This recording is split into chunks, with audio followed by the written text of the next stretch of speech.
Hello kabayan! Always think positive!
tapos na kaming libot. Food stroll. Oo. Nalibot na namin lahat yung kotse. Ngayon, kailangan namin bumoto. Kung alin dito yung, may card kami, oh. Lalagay namin yung number para, Most People's Choice Award.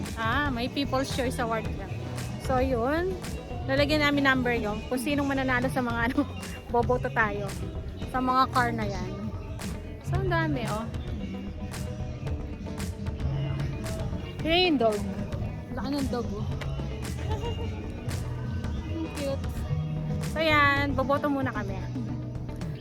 Pipili na kami kung sino yung, karapat dapat, diba?